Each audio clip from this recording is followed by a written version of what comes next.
How are y'all doing? Good? Doing good? Yay. Well, my name is Scottie Burden. I am the director of the Pride Center at Lehigh University, though my little screenshot says that I'm the president of the Pride Center. So for this next 15 minutes, I am the president of the Pride Center at Lehigh. First and foremost, thank you to Christina, to the organizers at Bradbury-Sullivan Center, and Mary, and those that have played a hand in organizing this event.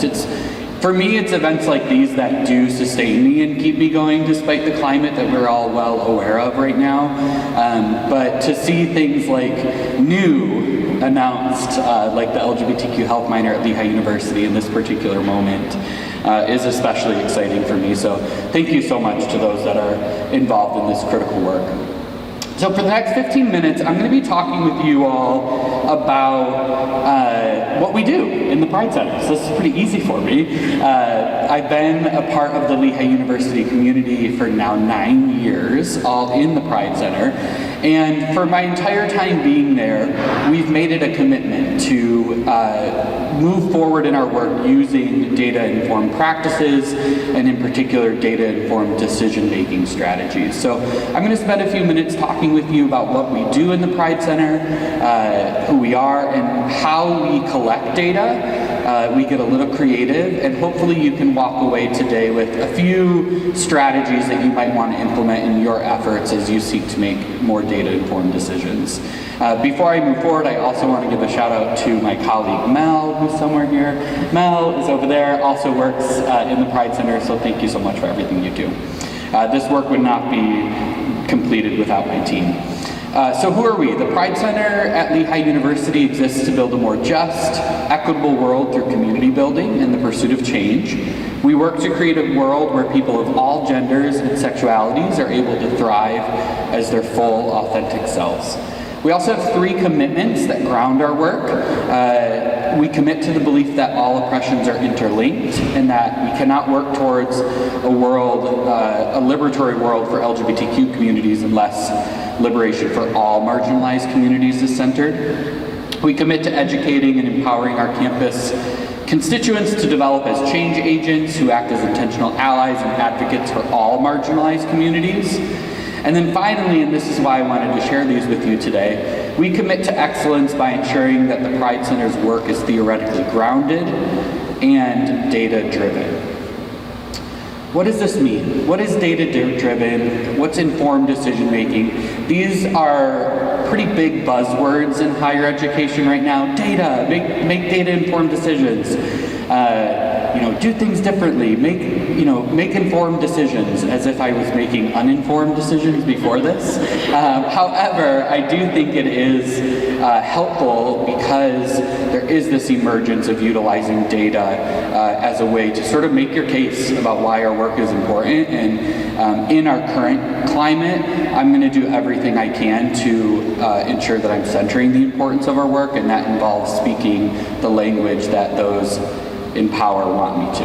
And so I will be doing that. And so what is data-informed or data-driven decision-making? You'll hear me switch back and forth.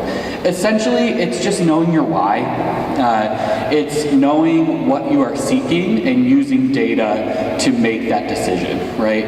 It's not saying that you're only using data. In a lot of conversations, we talk about quantitative data, but it's also about using qualitative data, anecdotes, conversations, being in tune to your community needs as you're moving forward in your decision-making process. As the director, I represent a whole entire community, but I'm just one person. I'm one queer that has a particular experience informed by a lot of identities. So using data-driven practices helps me be thoughtful and helps our team be thoughtful as we make decisions about our programmatic efforts. So I want to share 4 questions that I think about as it pertains to making data-informed decisions in our work. First, what questions are you seeking an answer to? There's this concept in learning design and theory called backwards design that I also use as I think about strategic sort of priority development or strategic plan development. And that's what's the world that we envision can exist, right? Let's start there, and let's start at the end, and let's go backwards from there as we decide what we need to do to reach that end goal.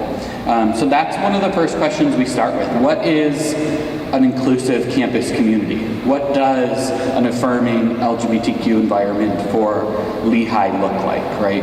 Those are the big questions that we're asking ourselves, and then we're going to work back from there strategically. Second, can data be utilized to help make your decision, or can data be utilized to justify the way that your resources are being spent? Third, what data is currently available? Is there data available that can help me understand the decision that I'm hoping to make? And then the fourth question, do I need to conduct any data collection? I have found that these four questions are helpful in our strategic efforts as we think about collecting more comprehensive and accurate data about our LGBTQIA+ community at Lehigh University. So here's a little bit about our approach in the Pride Center that emerges from those four questions. First and foremost, you have to know what data is available. So that certainly includes the 2024 PA Health Needs Assessment.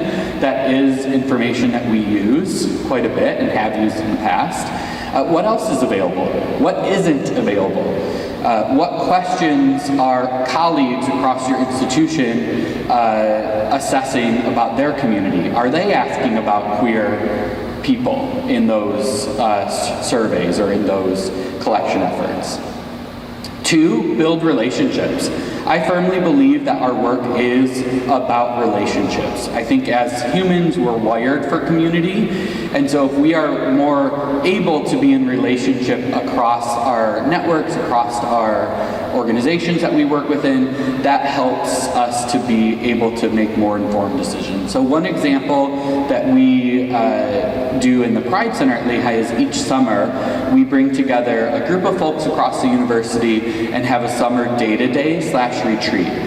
We identify people across the university who have some sort of investment in survey development or climate survey development, or folks that administer certain surveys to our broad population at Lehigh, and we invite them. We pay them, we provide them with lunch. We say, hey, we know that you administer the senior survey. We would love it if you were able to come together and bring a report about any outcomes that you have related to the LGBTQIA+ population. Now, the first step there was, though, ensuring that that individual, that office, was asking SOGI, sexual orientation, gender identity information. 5 years ago, 6, 7 years ago, they were not. But through relationship building, through our advocacy, we were able to encourage them to add a few more demographic questions that have provided us with invaluable data to make more informed decisions about our programmatic efforts in particular. I would also encourage folks to develop a data plan. We have a comprehensive assessment plan in the Pride Center where we focus on program assessment as well as looking at things like climate survey data and really be thoughtful about why you are asking for the information, why you're collecting a particular form of data, and that, going back to this slide, we can go to our first question of what questions are you seeking an answer to? That's that idea of backwards design. Know where you're headed before you start so that you're able to make more informed decisions. And then that final piece, once you have collected all the data, once you have all the information, you can then use that data to inform decisions.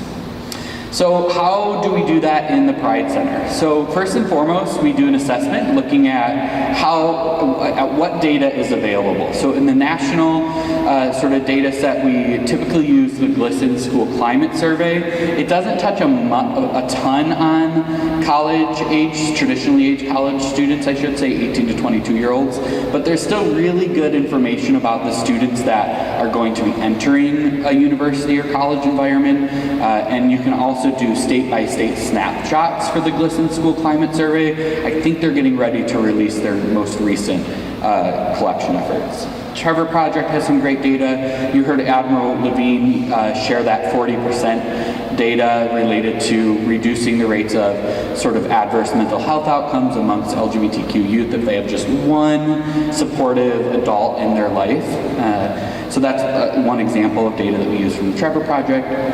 The National Collegiate Health Assessment, NCHA, the National Survey of Student Engagement, US Trans Survey, and then of course the PA LGBTQ Health Needs Assessment. We also looked internally, so at Lehigh, what data do we have available? You've heard me mention that a couple times. We have our first year and senior survey, our school climate survey, Pride Center program assessment, we have counseling center data, health center data. These are the folks that we bring together each summer to sort of collectively kind of look at our broad LGBTQIA plus student experiences on campus. So how do we use that data? Thank you.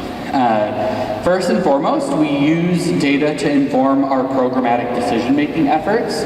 So one example of that through the National Collegiate Health Assessment, which is a really awesome tool, even if you're not involved in higher education, but you're just interested in sort of the health outcomes related to college-aged populations. The National Collegiate Health Assessment has a ton of really incredible resources available to you, both publicly and for organizational subscriptions. But we saw two things that emerged from the National Collegiate Health Assessment in the past 6 years. One identified our bi, pan, fluid, and queer student community as being more susceptible to binge drinking and encountering higher rates of sexual violence than our non-bi, pan, fluid, or queer LGBTQ plus community. And with that, we established a new support space called the Bisexual, Pansexual, Fluid, and Queer Support Space. We also know from data that meeting people who share similar identities as you or who are navigating or encountering similar struggles, when you meet peers, that is one of the highest protective factors against things like attrition or graduation rates. So we thought, okay, we got to get people to connect with one another so that they have more efforts to build relationships, right? Another interesting statistic that we saw, so Lehigh University is a predominantly white institution that certainly impacts the ways that our students of color, especially our Black students, experience campus. And we found that our domestic students of color had higher rates of identification with the LGBTQ community than our white students did, by nearly twofold, which was really interesting. And so we dug into that a little bit more, and we ultimately used that as a determination as to why we needed specific resources set aside for a queer and trans student support group. So direct ways that we use data from a national data set to inform the way that we make our decisions. We also use program data to advocate for resources. You know, we're hearing a lot from our leaders at Lehigh that you have to have data to inform why we're investing this amount of money into your center, and you need to tell us why and what impact you have. Okay, I will do that. That's an important factor in our strategic plan right now. This also can help tell us our story a little bit related to retention and graduation rates. So Lehigh really wants to graduate all of its students in hopefully 4 years. And so when we're able to show data that shows for our queer students, one of the things that keep them at Lehigh and make them feel as if they belong is the Pride Center, you better guess that I'm going to be telling every administrator that, right? We are able to advocate for our program and our resources because of that. And then finally, we use data to get a sense of our more long-term strategic efforts related to campus climate. For example, in our 2020 climate survey, we found that LGBTQ students at Lehigh had a much more negative experience than our straight cisgender students did, and that actually dipped from previous data that we saw in 2018. So we were like, okay, what do we got to do to try to intentionally get that back up to 2018 levels or better? And we made specific programmatic efforts and changes to ensure we were able to do that. So if you have any other questions, or if you want to talk more through your strategic efforts to collect and utilize data with that goal of building more informed and safer spaces for your population, please do reach out. You can come find me after this, or reach out to swb216@lehigh.edu, and we can connect. Thanks, y'all.